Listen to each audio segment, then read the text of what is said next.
staff. It's good to see everyone assembled again this week for our weekly training.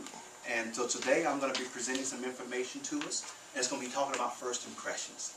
And so I'm glad that you're here to share in this teaching time with us, training time with us. So let's kind of think about in the beginning about the restaurant experience. Sometimes they're great restaurant experiences, sometimes they're not so great. And so thinking about the ones that weren't so great, what were some impressions that came to your mind? Let's say a waitress gave bad service. What did you think about? Like I wasn't important. Like you weren't important, sure. Well, maybe they're having a bad day. Well, maybe they're having a bad day, okay.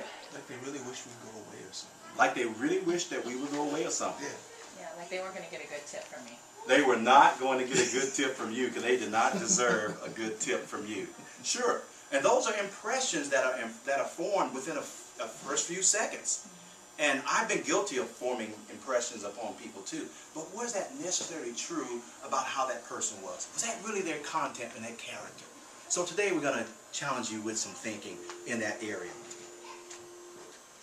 First impressions are important. So I would say that. I admit that they're very important. They're meaningful.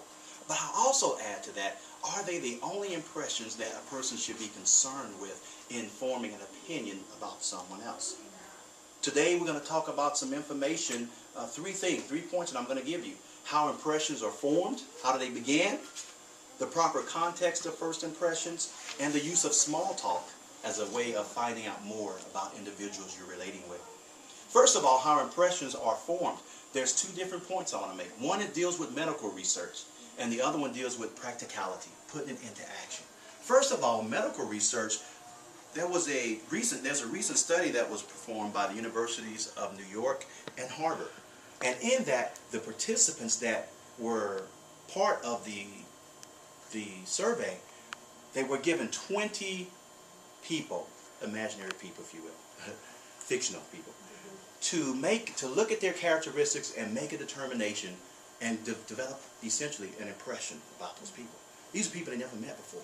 So you can just imagine the variety of answers that would happen depending really upon that individual's likes and dislikes. And that's really what impressions are. What do I like and what do I not like? And sometimes that's not a good gauge in order to really tell, again, the true character or the content of an individual. Practicality. Bo Bennett remarks in his article, it's called 3 Seconds, the First Impression. Why don't you count that off with me? 1, 2, 3. Guess what? We just formed an impression. Within that, that's enough time for me to form an impression of someone and for them to form an impression upon me. Is that really enough time in the big scheme of things? No, it's not. And so I think that bears some looking into. What's the proper context of first impressions? Doctors Anne Demarest and Valerie White, in their book called First Impressions, What You Don't Know About How Others See You, they've noted about first impressions. This is what they say. A first impression is the most important impression you'll ever make. And you only get one chance to do it. I agree with that. It is important. And there's only one chance that you get to do it. But is that the ending? No, I don't think that's the ending. I think there's more that needs to be discovered. Because this is limited information where a person is forming an opinion about someone else. So now let's look at the last point, small talk. Small talk, I believe, is a great tool that will help people to gather more information about the people they're relating to. William Seiler and Melissa Beal, in their book, Communication, Making Connections, they define small talk as this: casual conversation that is often impersonal and superficial. It's talking about non-threatening, impersonal subjects, like how's the weather? How are you doing today? Things that are not threatening, but really those are giving tools as an entry point for more discussion and getting to know the person and relate with them more. So thinking about small talk, how important may that have been to find out how that waitress really was doing? Was she really lazy? Was she really inattentive? Did she really not deserve a tip? Or maybe she just received a bad medical report. Maybe she lost a loved one. Maybe she's about to be evicted from her home. Who knows? So I believe in forming a quick impression of someone within those 3 seconds is not enough time to tell the true content of the person.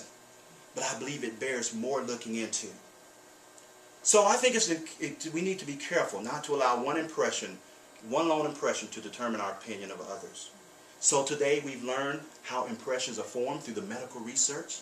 It affects the brain, parts of our brain, and within that brain, those 3 seconds, an impression is formed. We also talked about the proper context of first impressions. They are important, but they shouldn't be the only impression. And the use of small talk as a fact-finding method. Use that to develop conversation and find out more about that individual. First impressions are important, but they're not the only impression that needs to be made. So I encourage you, along with me, to take that into consideration when we're relating with others and get to know them more before that impression is made. Thank you.